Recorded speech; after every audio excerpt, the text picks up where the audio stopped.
Hi, my name is Keith, a technician with USACLEAN for over 11 years. And this machine here is a Noble Speed Scrub Rider. The machine behind me is a Tennant T7.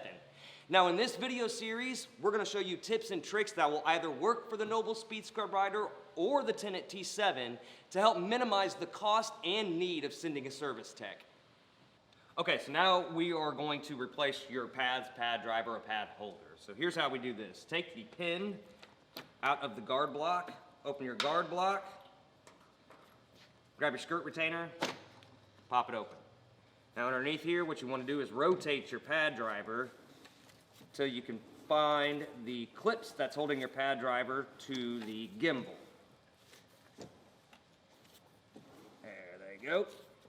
Now once you get the clips, squeeze them together. Pad driver pops off your gimbal. There's your pad holder. So you take that off.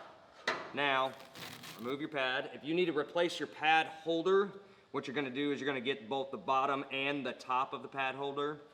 So what you wanna do is take these screws. There's 3 screws that's holding your pad holder to your pad driver. Remove those. Put your new pad holder on there, the bottom part of it. Put the screws back in. And you can take your pad, put your pad back on there, and then put the top part of your pad holder, clamp it into place like that. Now all you gotta do to put the pad driver back on, find your gimbal,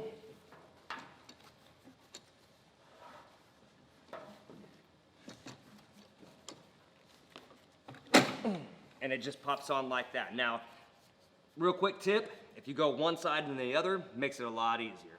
Close your side skirt retainer, put your guard block back on the retainer, and put the pin back in the guard block. And you're done. Once again, my name is Keith. For all the parts listed in this video, plus thousands of diagrams and how-to repair guides, be sure to click the link in the description below or visit us on the web at usaclean.com. Stay safe and thanks for watching.